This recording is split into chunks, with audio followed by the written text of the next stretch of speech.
town that I grew up in was not a wealthy town, and there were no interior designers. It wasn't even part of a conversation. An architect, yes, we knew what that was, but not necessarily that there was a profession or a career that was even available in interior design. So sometimes I think back and wonder, would I have made that choice if I knew?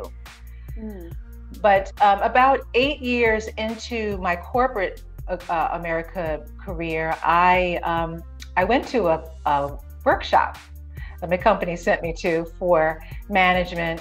And at the end of the week, the counselor said to me, okay, Lorna, here's the thing. Your scores are really high, but there's a problem. So I say to them, okay, well, what's the problem? And they're like, well, you're not doing what you're supposed to be doing for a living. And I'm like, okay, so exactly what is it that I'm supposed to be doing? And simultaneously, it was funny because this light bulb went off.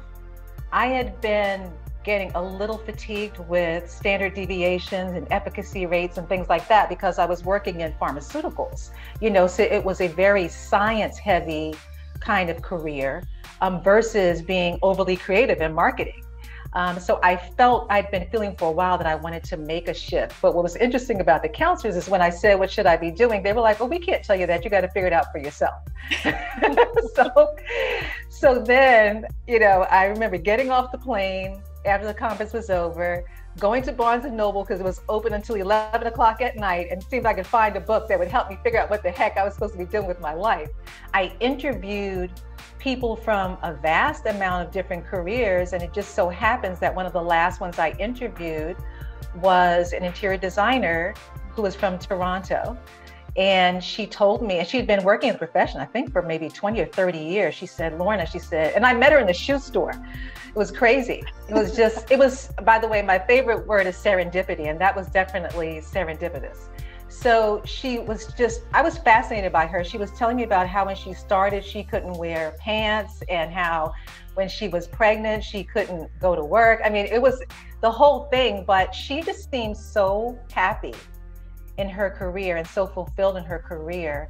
And to me, it just checked all the boxes. My mother was a teacher, but she was also a seamstress. So we always had these wonderful textiles around the house. And my father was a contractor, and I just loved reading through his floor plans all the time, like especially bathrooms. Like why I wanted to look at toilets is beyond me, but hey. And then, it struck me, oh, this is why when I go into a hardware store, I get excited from the smell of lumber, because he would always take us with him when he had to run these errands. And so everything kind of came full circle for me. All of my past experiences wound up informing who I was to be in that moment. It's funny because people who come to work for me say that I run the business like a corporation. And that's because of my past. For as small as it is, it has that feel. But I also love that it has a familial kind of culture. Everyone that I hire is a high achiever. I use Gallup Strength Finders to do an assessment. And if achiever is not in the top 10 of their strengths, then they probably aren't going to be a good fit for our culture, because we go like gangbusters. And then the other piece is that they have to be able to relate to others.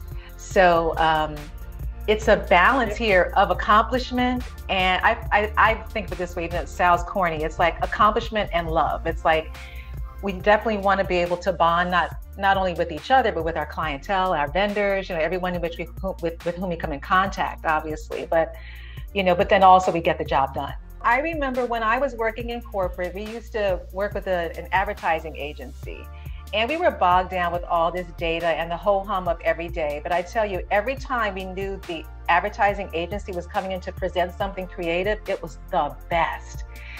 And I always want us to show up as that entity when we enter a space, when we answer the phone, when we are responding to an email.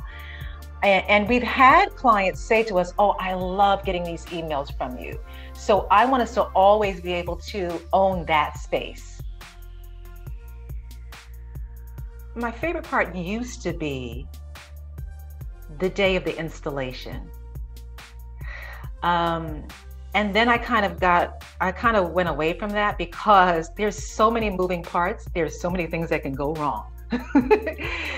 So it's joy and it's also stress at the same time. Once that's over and we do the grand reveal, that's lovely. I do really enjoy that. But I think that when I'm really in my flow, Jane, is when it's quiet. I have one day a week that is just for me to design, when there's no interruption. And I'm just channeling that person. You talk about love. I mean, it's a love relationship. I think that a lot of designers that get into residential, they are, empathetic thinkers and feelers. But I do think that's also why we have to be selective with our clients, because there's so much that we're giving away of our souls that you have to be careful that you don't pick someone who's going to step on it and not appreciate it. You used to be a semi-professional jazz singer. I knew that was going to come back to haunt me. I was like, should I let them know that or should I not? I love that though. That's great. We're gonna invite you to our parties now. Yeah. Okay. I'm always there. Listen, Louisiana girl is always there for a party. Okay. Do you still sing at all?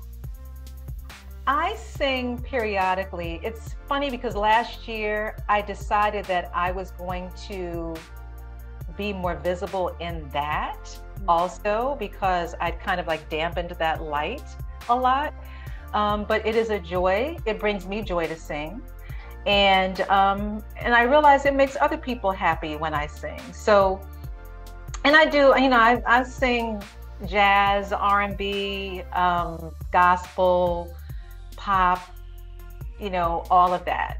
But I do want to try to do it more, Andrea, especially because now that my children are teenagers, I think that, I could be away a little bit more in the evenings, and they wouldn't miss me as much as they would have when they were younger. There's a song of the day.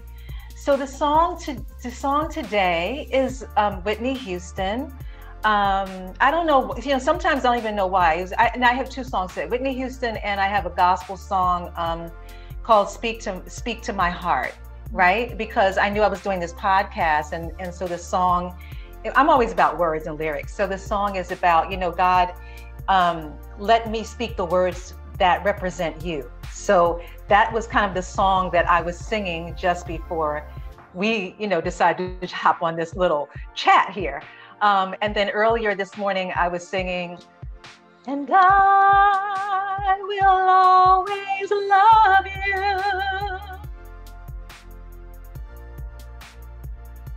Earlier this year, I was on a chat with the Dove Agency about a panel that I was to speak on. And I was just talking to the business owner, and she was just telling me about what they did. And one thing that I'm really getting good at is trusting my gut and letting like these little pieces of intuition spur me to do something. So I just said, can you tell me a little bit more about that?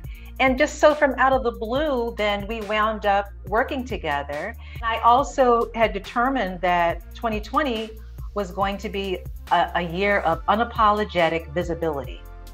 So then the question became, how is it that I want to show up? And so one of the women from the agency said, we think that you might need a little bit of a refresh. She said to me, Lorna, you are a force. And at first I was like, what is this crazy chick talking about?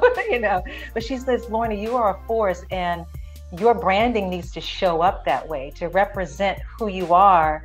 And so to me, it was like another sign to say, okay, girl, you better own that power. So that's really what it's about, is changing how I'm showing up and refreshing how I'm showing up, because what may have suited me 7-8 years ago may not suit me today.